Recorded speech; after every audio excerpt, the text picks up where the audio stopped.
வணக்கம் அன்பர்களே. அதாவது தொழில் ரகசியத்தை பத்தி பார்க்க போறோம். ஜாதக ரீதியாவில் யாருக்கு எந்த தொழில் அமைக்கலாம், எப்படி தொழில் அமைச்சு அவங்க வாழ்க்கையில முன்னேறுவாங்க. முன்னோர் பழமொழி இருக்கு, தொழில் இல்லாதவர் இவ்வுலகத்தில் பிறந்தும் பிறப்பற்றவனாகுவான் என்று சொல்றாங்க. அப்போ ஒரு மனிதனுக்கு தொழில் தான் அவனுடைய வாழ்க்கையில எல்லா செல்வத்தையும் ஈட்டக்கூடிய அமைப்பு உண்டாகும். அப்படி நம்ம பிறக்கப்படும் போது இந்த 10ஆம் பாவம் தான் ஜாதகத்துல தொழிலை குறிக்கக்கூடிய பாவம். அதான் ஜீவன பாவம். ஜீவனம்னா என்னது? இந்த உயிருக்கு ஏற்ற உணவு எல்லாமே வேணும்டா என்ன வேணும்? அந்த பணம் வேணும். அந்த பணம் வர்றதுக்கு என்னதாச்சும் ஒரு தொழில் பண்ணாதான் அந்த பணத்தை ஈட்ட முடியும். அப்படி ஈட்டக்கூடிய பாவமாக இந்த ஜாதக ரீதியாக 10ஆம் பாவம் தொழில் பாவம் வருகிறது. அப்போ ஒரு மனிதன் தொழில் செய்து அவன் வாழ்க்கையை திரைகடல் ஓடி திரவியம் தேடு. அப்ப திரைகடல் ஓடினா எங்கேயாந்து கடலை கடந்து கூட போய் நீ வேலை பார்த்து உனக்கு தேவையான வருமானத்தை ஈட்டி உன்னுடைய வசதி வாய்ப்பை பெருக்கிக் கொள் என்று சொல்கிறார்கள். அப்ப திரைக்கடல் ஓடி திரவியம் தேடு என்பதற்கு பழமொழிக்கேற்று எல்லோருமே உழைக்கக்கூடிய ஆற்றலை வைத்துக்கிறோம். பணக்காரர்கள் முதல் கோடீஸ்வரர்கள் முதல் எல்லா பேருமே தன்னுடைய கௌரவத்திற்காகவோ அல்லது அந்தஸ்துக்காகவோ சிறு தொழில்களையும் தொழில் நிறுவனங்களையும் இப்படி வைப்பதும் நாம் பார்த்திருக்கோம்.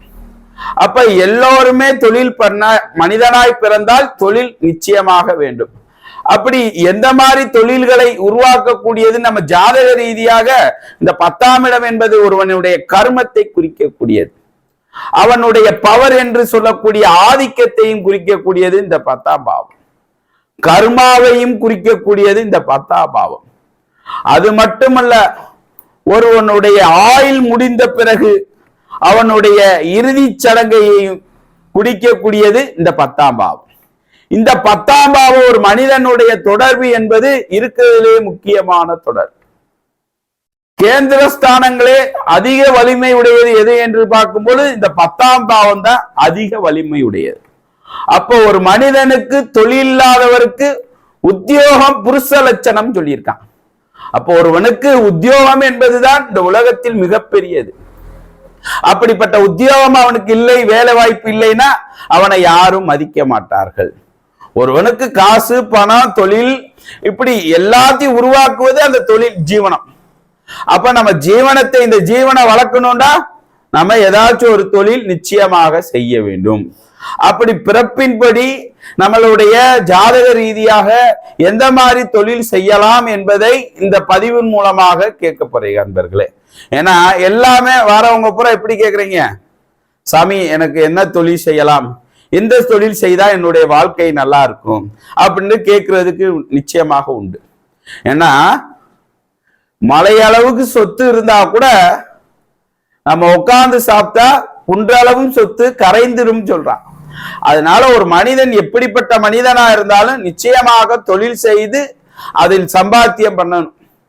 ஒரு சிலர் அரசாங்க உத்தியோகத்துக்கு போயிடுவான், ஒருவேறு பிரைவேட் வேலைக்கு போயிடுவான், ஒருத்தர் சொந்த தொழில் பண்ணுவான். இப்படி அவனுடைய கர்ம வினைக்கும்படி நாம் பிறக்கும் பொழுது ஜனன ஜாதகத்தின்படி நம்ம தலையெழுத்துல எழுதியிருக்கும் அன்பர்களே. அப்படி ஒவ்வொரு ஜாதகத்தின்படி 10ஆம் பாவத்துடைய அமைப்பு படிதான் ஒருவனுக்கு தொழிலை அமையக்கூடியது.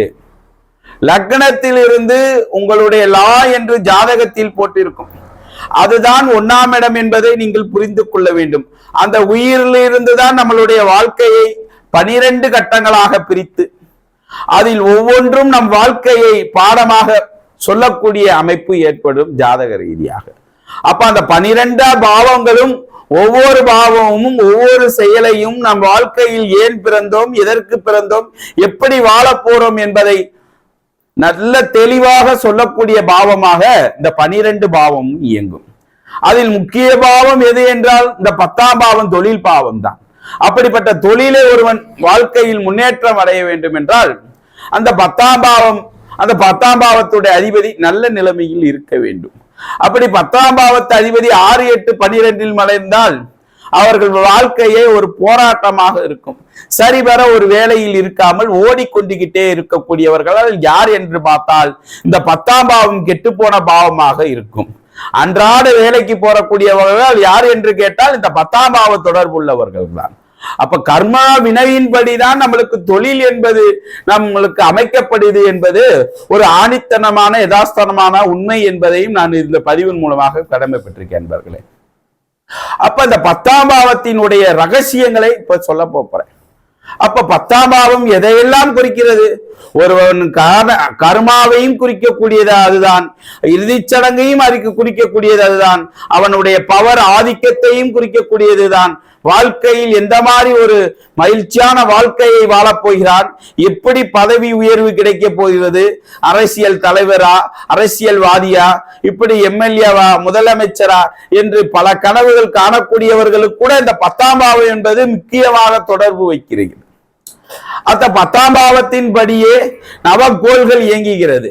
அந்த 10ஆம் பாவத்தில் இருக்கக்கூடிய நவகோள்களும் ஒவ்வொரு காரத்துவத்தை பற்றி அவர்கள் பயன்படுத்தி அந்த காரத்துவத்தின் அடிப்படையிலே அவர்களுக்கு தொழில் அமைகிறது என்பது உண்மை அன்பர்களே.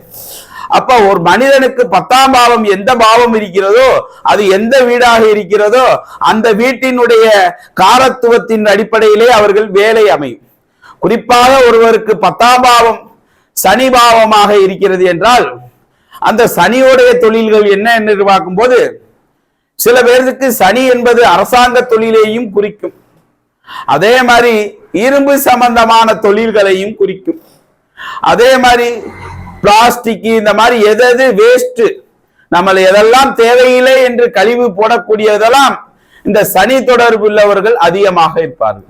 கடுமையான கஷ்டப்படக்கூடியவர்கள், கடுமை இரத்த காசி என்று சொல்வார்களே, கையெல்லாம் இரும்பை பிடித்து கொத்தனார் சித்தால் இப்படி எண்ணற்றவர்கள் கையில காய் காய்ச்சி போய் கிடக்கும், விறகு உடைக்கிறவங்க, இவங்கெல்லாம் சனி ஆதிக்கம்.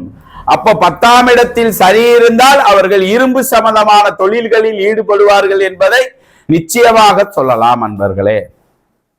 இப்ப 10ஆம் இடத்தில் சூரியனுடைய தன்மை இருந்து சூரியனே அங்க இருந்தால் முழு பவராக இருக்கிறது. எப்படியாச்சும் அந்த குடும்பத்தில் நிச்சயமாக அரசு வேலை ஒருவராச்சும் பார்த்திருப்பார், அல்லது அந்த ஜாதகருடைய ஜாதகத்தில் வலிமையாக சூரியன் இருந்தால் நிச்சயமாக அரசாங்க தொடர்பு, அரசியலில் அரசாங்க வேலை, இப்படி என்றதாச்சும் ஒரு தொடர்பு அது அந்த 10ஆம் இடத்தில் சூரியன் இருக்கக்கூடியவர்கள் அல்லது 10ஆம் இட சூரியனாய் வந்தால் அவர்கள் நிச்சயமாக பார்ப்பார்கள்.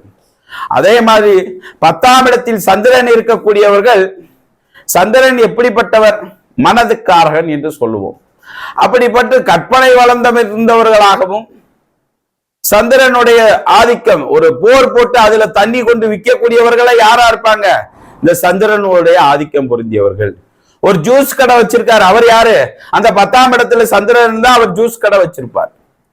அப்படி நீர் சம்பந்தமான ஒரு தண்ணி கேன் விற்பான், அவன் பார்த்தா எந்த தொடர்பு இருப்பான்? அந்த 10ஆம் இடத்தில் சந்திரன் இருந்தால் அந்த இது.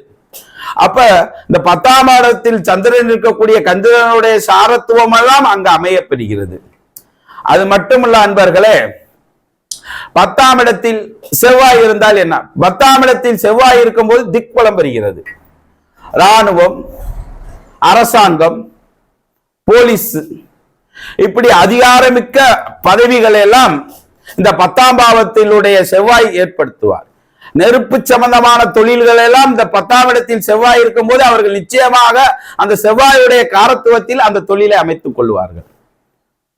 அடுத்து 10ஆம் இடத்தில் புதன் இருக்கக்கூடியவர்கள் எப்படிப்பட்டவர்கள்? கணக்கர், பேங்க் மேனேஜர், பேங்க் சம்பந்தமானது, வணிகம், மார்க்கெட்டிங், இந்த மாதிரி 10ஆம் இடத்தில் புதன் உடைய காரத்துவமான தொழில்களை எல்லாம் அவர்கள் கற்றுணர்ந்து அந்த தொழில்களில் அவர்கள் ஈடுபடுவார்கள். 10ஆம் இடத்தில் குரு இருக்கிறார் என்றால் என்ன? உபதேசம், அடுத்தவர்களுக்கு உபதேசம் செல்லக்கூடிய செயல்களும், நகைக்கடை, அதே மாதிரி குரு என்று சொல்லக்கூடிய வாத்தியார், இந்த மாதிரி அரசாங்க வேலையில் உள்ள டீச்சர்ஸ், இந்த மாதிரி எல்லாம் 10ஆம் இடத்தில் குரு இருந்தால் நிச்சயமாக தன்னுடைய வாக்கு நாவினால் அடுத்தவர்களுக்கு போதிக்கக்கூடிய அமைப்பு ஏற்படுத்தும். அடுத்து 10ஆம் இடத்தில் சுக்கிரன் இருந்தால் எப்படி இருக்கும்? அவர்கள் நல்ல ஆடம்பரமாக வாழக்கூடிய லக்ஸரியான ட்ரெஸ் துணிமணிகள், உடைகள், வண்டி, வாகனங்கள், லக்ஸரியான வாகனங்கள், கேளிக்கை விடுதிகள் பெரிய ஆடம்பரமானது. இந்த இதெல்லாம் நடிகர்கள் தான் இந்த 10ஆம் பாவத்தில் சுக்கிரன் இருக்கும் போது அவர்களை ஆக்கிக் கொள்ளுகிறார்கள். அப்ப 10ஆம் இடத்தில் சுக்கிரன் தொடர்பு இருந்தால் அவர்கள் நல்ல ஒரு லக்ஸரியான வாழ்க்கையை தேடி அதுக்கான தொழில்களை அமைத்துக் கொள்வார்கள் சுக்கிரனுடைய தன்மையில்.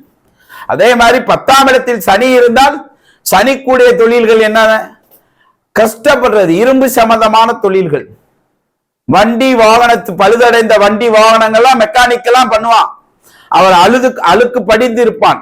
கஷ்டப்பட்டு கை கால் கொத்தனார் சித்தாள் இவங்கெல்லாம் யாரெல்லாம் இரும்ப பிடிக்கிறாங்களோ அவங்கெல்லாம் சனியுடைய ஆதிக்கம் பெற்றவர்கள். அப்ப சனியுடைய தொழில்கள் அவர்கள் நிச்சயமாக தொடர்பு இருக்கும். அதே மாதிரி ராகுடைய தொழில்கள், 10ஆம் இடத்தில் ராகு இருக்கவர். ராகு தொழில் என்ன? ராகு என்பது மருத்துவத்துறை, அதே மாதிரி மெடிக்கல் சம்பந்தமானது, டாக்டர், இவங்கெல்லாம் எந்த சம்பந்தமான ராகு தொடர்பு இருக்கும். அது மட்டுமல்ல அன்பர்களே, 10ஆம் இடத்தில் இருக்கும்போது துர்நாற்றம் உள்ள கெமிக்கல், இந்த மருந்துகள் இதெல்லாம் இந்த 10ஆம் இடத்தில் ராகு இருக்கும் பொழுது, அது மட்டுமல்ல மது போதைகள், சாராயம், விஷ ஊசி, இந்த மாதிரி எண்ணற்றமான விஷ சந்துக்களுடைய தொழில்கள், மருந்துகள் இதெல்லாம் எடுத்து 10ஆம் இடத்தில் ராகு இருக்கவர்கள் பண்ணுவார்கள். அதே மாதிரி 10ஆம் இடத்தில் கேது இருந்தால், கேது என்பது யாரு? ஞான மார்க்கத்தை உடையவர்கள், போதனை பண்ணக்கூடியவர்கள், ஆன்மீக தொடர்பில் இருக்கக்கூடியவர்கள். அது மட்டுமல்ல அன்பர்களே, சில பேர் தன்னுடைய வாக்கினால் சொல்லக்கூடிய மந்திர தந்திரங்கள், எந்திரங்கள், இந்த மாதிரி செயல்களில் ஈடுபடக்கூடியது. அதே மாதிரி தபால் துறை, அடுத்தவர்களுக்கு தகவல் கொடுக்கக்கூடிய துறை, வணிகத்துறை, அலைச்சல் திருத்தலான தொழில்கள், இதெல்லாம் அதிகமா ஒரு நாள் விட்டு ஒரு தொழில், அதாவது சீசனுக்கு பண்ணக்கூடிய தொழில் என்று சொல்வார்கள். கேது 10ஆம் இடத்தில் இருக்கவர்கள் அந்தந்த காலகட்டத்துக்கு தகுந்தவாறு அந்த தொழில்களை அமைத்து வாழக்கூடியவர்களாக இருப்பார்கள். அப்ப இந்த 10ஆம் பாவத்தினுடைய காரத்துவத்தை அடிப்படையாக வைத்து நீங்கள் ஒருவருக்கு அந்த தொழிலை அமைத்து கொடுத்து விட்டீர்கள் என்றால் நிச்சயமாக அவர்கள் தொழிலில் முன்னேற்றம் அடைவார்கள்.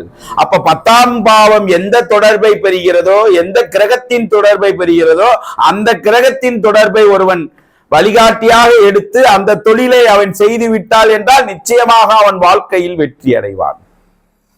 அது மட்டுமல்ல அன்பர்களே, எந்த கிரகம் உங்களுடைய ஜாதக ரீதியாக வலிமை பெறுகிறதோ, ஆட்சி, உச்சம், திரிகோணம் என்று கேந்திர பலம் பெறுகிறதோ, அந்த கிரகத்தினுடைய தொழிலை நீங்கள் செய்து பாருங்கள், நிச்சயமாக வாழ்க்கையில் வெற்றி அடைவீர்கள்.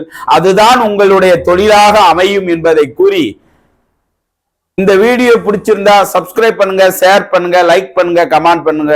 வீடியோ பார்க்கக்கூடிய அன்பர்கள், எங்களுக்கு ஜோதிட தகவல் வேண்டும், ஆன்மீக தகவல் வேண்டும் என்பவர்கள் என்னை தொடர்பு கொள்ளலாம். நன்றி, வணக்கம்.